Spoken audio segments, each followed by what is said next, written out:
Hey everybody, and welcome to Bright Founders Talk at Temy. Temy is an international software development company that designs, builds, and delivers software for sustainable businesses and promising startups. Welcome to our podcast where we bring you the most inspiring stories of entrepreneurs and experts in the software development industry. Each week we interview successful leaders who share their unique journeys and valuable insights. I'm happy to introduce our today's guest, Gerardo Lisboa, who is CEO at InfoCare and Chairman of the Board at ESOP. Hello, Gerardo. How are you doing? Fine. Hope you're doing fine too. Yes, everything is good. It's the end of Friday. The weekends are coming, so what can be better? Of course, we are here to discover your entrepreneurial journey and your experience as the CEO and chairman of the board. But I like to discover also my guests as the persons. So could you please share with us one interesting fact that most people don't know about you? That if you Google for me, I'll probably be in the five and in the first page in the five most requested topics. Yeah. Then that's the problem of being on the internet for so long. I have no secrets, even if I wanted to. Wow. Okay. The next question also just to discover what make the influence on you as a person and on you as an entrepreneur. Do you have a favorite book or maybe movie that had a significant impact on your life and the way you are thinking as entrepreneur? Well, I think of two books. The first one that I read, quite young, was Jonathan Livingston Seagull, and what is about that you can transcend your own self and do more stuff than anyone else can believe it's possible, even yourself.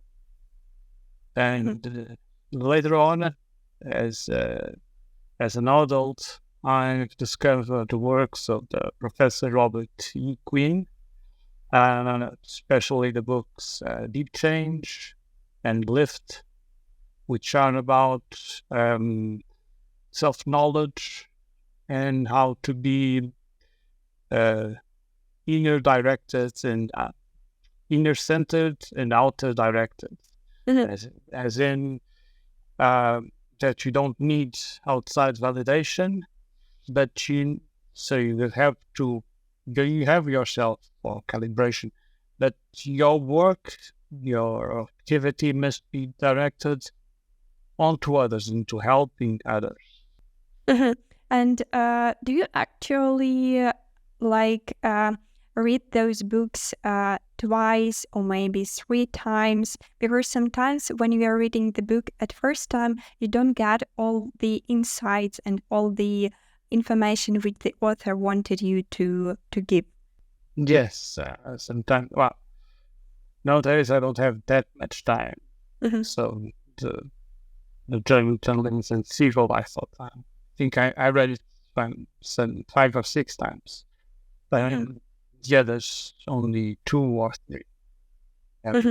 So, but time to time you have to revisit them and think about things that you don't recall and that you misread in the first things, or that your life experiences now changes your perception of the things that are written.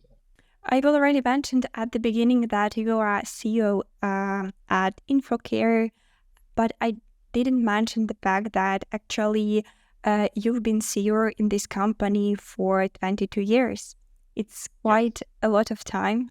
So what have been the most significant changes you witnessed in the field of information management and open source solutions during those times? I would like to say that many things have changed, but I have to say that most things haven't changed. So in most cases, I am still seeing the same questions, the same behaviors, and the same lack of knowledge of what is to manage information within an organization. Having said this, there is, of course, more awareness. There are more people studying this. There are more practitioners in what I call information logistics. So the whole set of tools and practices and standards that you can use to manage the information within an organization. But in the general sense, I don't see, from my practice, that most companies do practice correctly any of those tools. But things are improving, but ever so slightly. The same thing can be said about open source. So the open source movement has some 40 plus years of existence, but only on the last 10 can we say that they managed to be on the front of some organizations, in the front of management in terms of usage. Actual intended usage, because for the most part, open source has always been present everywhere. But only now it's more explicit. So that means there's plenty of market, plenty of business opportunities still open for me. Yes, as always. And those 22 years, I believe, was full of different challenges, ups and downs. But I believe that you noticed something, personal qualities, which help you to actually achieve this success. And maybe you can share with us what are the key qualities you believe, or let's say maybe characteristics have contributed to your success as an entrepreneur? The first thing that you have to have, if you really think you are an entrepreneur, is that you have to be stubborn, resilient, resist, continue. And when you fall down very low, you pick yourself up and start again. And so the challenges have been many. Yes. The failures have been enormous. Total destruction was achieved, and then you start again. As long as you're alive and with some good health, you can strive and do again and do again, again. And for most of my professional life, I've been, when I started around 86, which is not very the beginning of professional, but I was helping my older brother, and so I did actually wrote a serious program to do statistics for helping his thesis. So I count this as a professional work, although, I was 14 at the time. But the thing is, every 5 to 7 years, I change business. So in the 90s, when I started, I was doing hardware, so connectivity. If you think about modems and the early beginnings of the internet, so everything was very hard. And then I changed into the web applications, and then I changed into business applications, and then I changed into the middleware applications, and then I changed into business process modeling, and now in innovation and information logistics. And so you have to adapt also. to be resilient and to resist is also to understand what's going on around you and to adapt. And parallel to all of this, you still have to be a human person, and to have a life and socialize and connect with people and network and try to know as many people as possible of all walks of life, of all businesses. In my case, especially in the part of computer, you try to know people that are not in your in this business, because they are really the customers. It's not people from computer science that are going to be your best customers. It will be civil engineering, it will be transportation, logistics, medical sciences, health sciences, agriculture. All of the rest of the world are your possible clients. Yes. And so you have to find ways to get into those gatherings, to know those people, and to have frank discussions about all subjects, so that you get to be known. Because that's the network that will sustain you, even if you fall down very low. If you have stuck in a wall, it's when you can look left or right or up and down and say, okay, there's another exit. I don't have to be stuck here.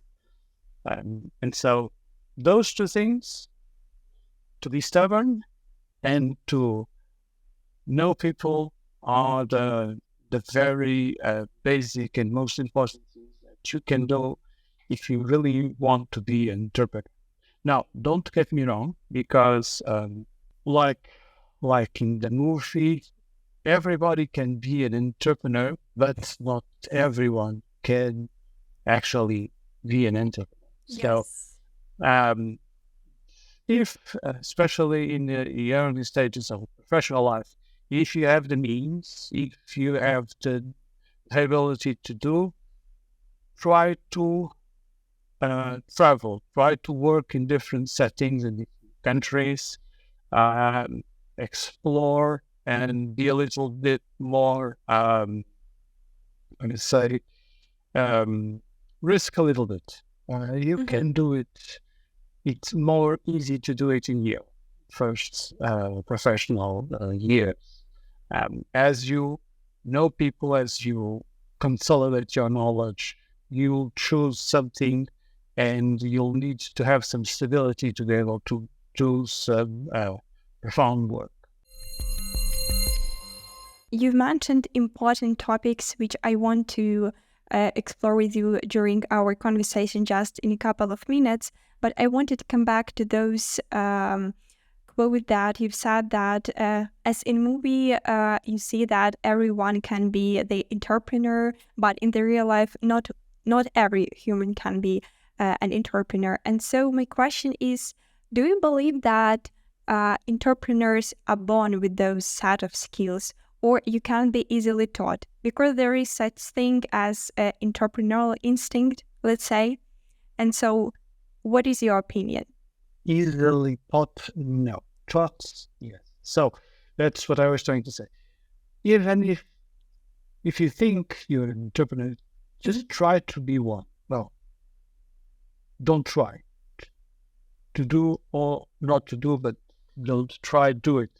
And if you fail, well, not spectacular. Try to fail small, so that you know that are you cut for this or not? Or maybe you are not cut for this, but you'll know other people that are, and that you can join their team and do other stuff. Because sometimes to be an entrepreneur is to be more active and try to find more solutions. And so maybe not on the business side of things, but maybe on the technical side of things, or on the marketing, or some other aspect that doesn't involve being or owning a business. Because in the once you start, and you shouldn't start with the full team. You start with yourself, you start with friends, people that you have some trust, where you can have a mix of personalities. Some people that are more introspect, some people that are more active and more forward-looking, others that are a little bit more conservative, but as long as they get along personally and they understand each other's position, it's good to have that diversity in your team. But in the end of the day, one person must do the decision. And so and that's what differentiates an entrepreneur than everybody else, is the one that's available to have the decision. Sometimes, even if sometimes the decision is not to take it, because you want the team to be able to absorb and get into a point where they are basically choosing one decision and that you can go forward with that. Because it's not worth to make a decision that goes against everyone else that's working with you, because then you're dragging everybody behind you. And that can be very hard. Sometimes you're right, but you have to be prepared that if that's really what you want to do, you have to be prepared to drag everyone with you, because they may or may not trust that decision. But if you are the owner, if you are given the choice to be the leader, and be the leader is not to be the boss. The leader is something that evolves somewhat organically from within the group. And there are people that are leaders in their group, but they are not leaders on other situations. And that's normal. You might have a leader that's leader in the technical side of things. And so everybody in the technical part will follow him naturally, but you will be probably on the marketing side or on the financial side. But again, as a business leader, what you need to be aware of is that you need to continuously feed your team, either with motivation, either with new elements, always taking care of two things. One, diversity of opinions. Don't never surround yourself with yes men. So those that are always following have very little value except for your ego. Your ego is not called for. Either you want something to do, or do you want to expose yourself? Then go into showbiz. There's no business in egos, as we've seen time and time again with spectacular failures, and especially in the US market, of businesses that were fed by enormous egos, and the business just didn't have enough structure. The other part that's important is that the mix of the people that you surround yourself has to be more or less taken care of, because you'll need people that are more conservative, people that are more active, and as someone else said before, you hire people that are brighter than you. Want to say this. So otherwise, why are you hiring people that are done than you? It makes no sense. Hire the right minds. And so you mentioned such interesting thing, which I want to touch on with you. So what differentiates entrepreneurs and others? That entrepreneurs, they are taking the decision, they are taking the responsibility. And so what is more important, they are taking the risk of those decisions and the responsibilities. How do you approach risk-taking and decision-making as an entrepreneur?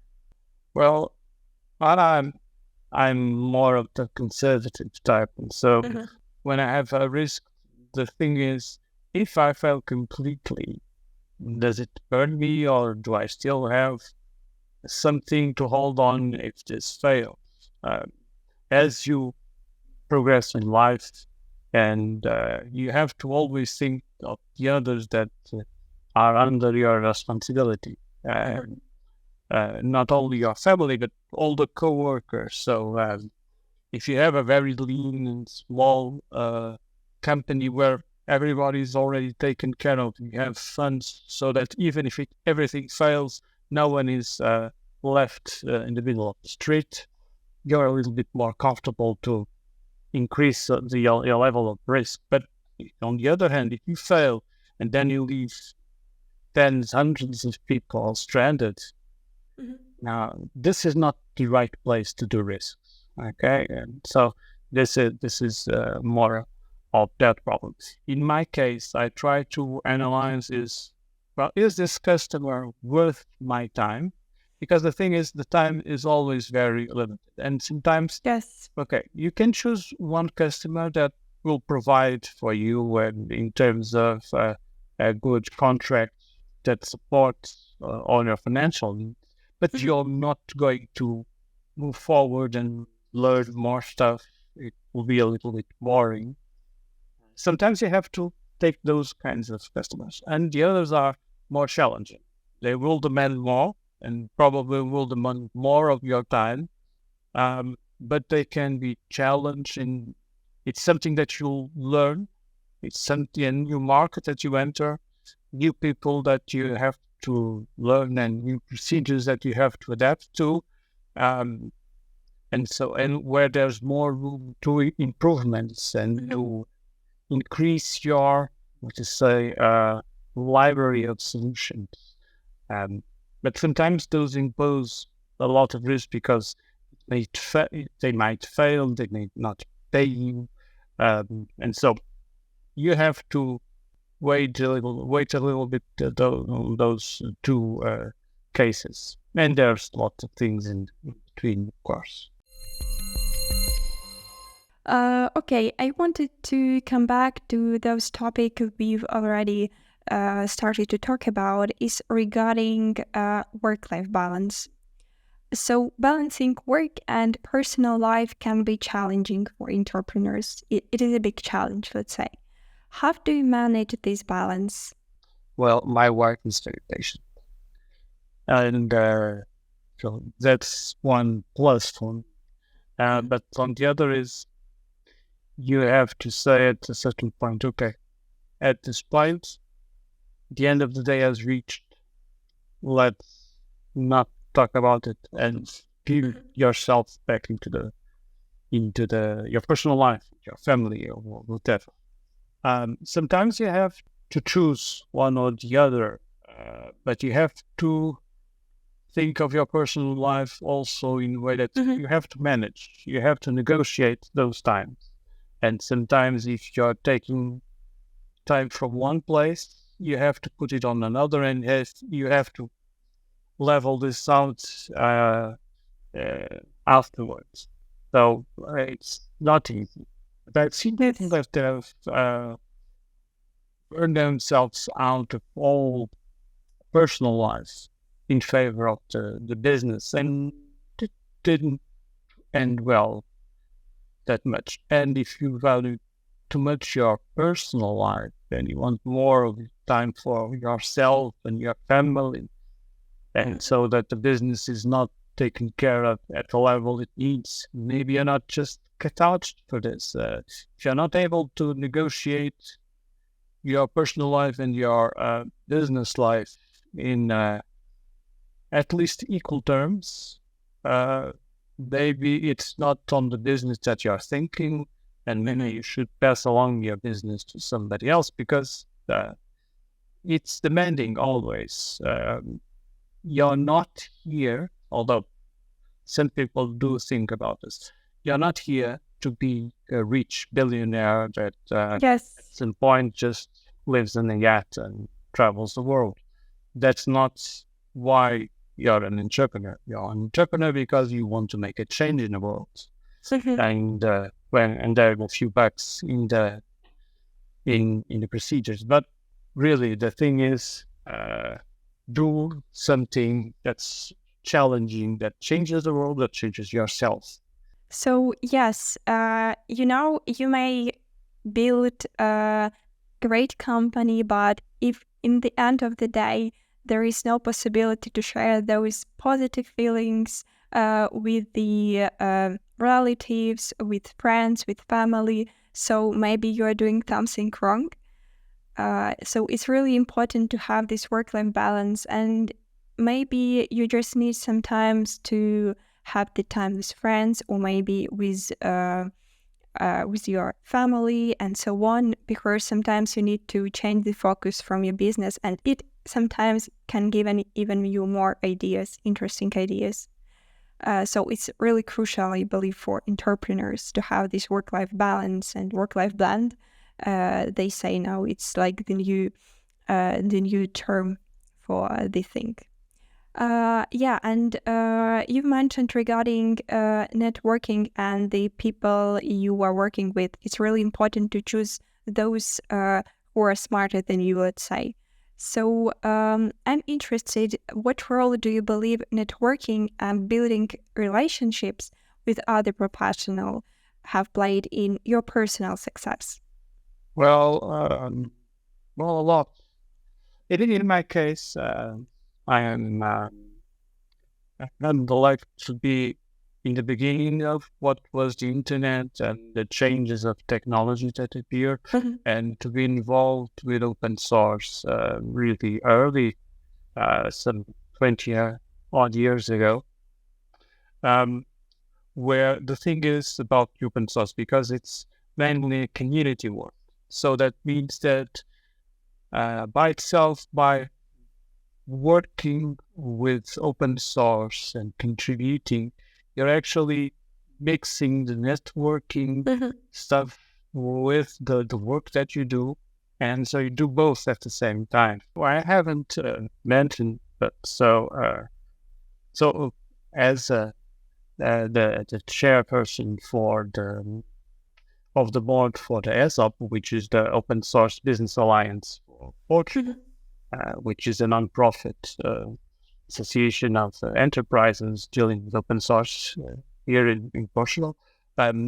My role here is to network, to connect businesses and communities and bring them together, and try to show how investing, especially in early startups and small and medium science companies, that you can leverage open source in a way that gives you more advantages over the competition. Because one of the things and one of the analogies is that I use is, when you're acquiring open source technology, you're not buying a product, you're entering a community, and you're actually, by the cost of buying a small utility car, you're getting the maintenance team of Boeing.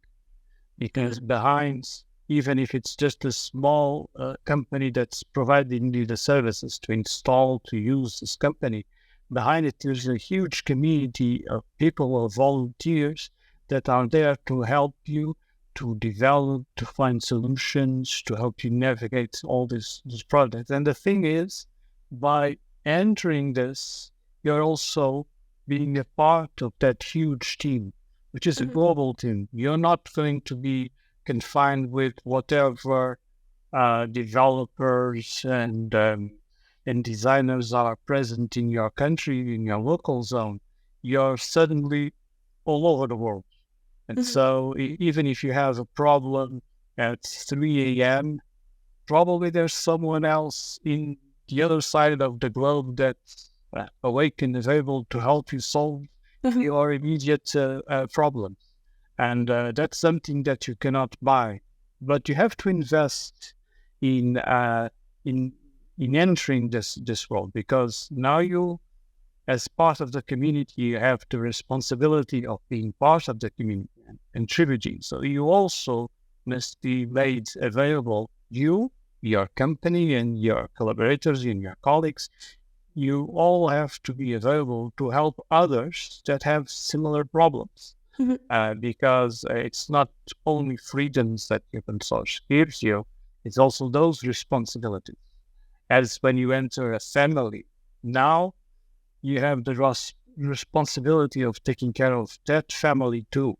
And so those are symbiotic things that are very important and actually make your business more resilient, because suddenly you're not closed, locked into a vendor or a certain product.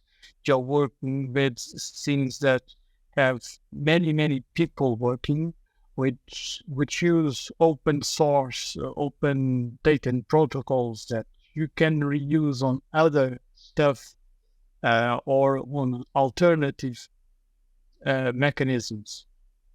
Get the same result. So you can renew yourself while maintaining a level of interoperability and flexibility that you couldn't get otherwise. Yes, that's really crucial, and thank you that you've shared your insights from your experience.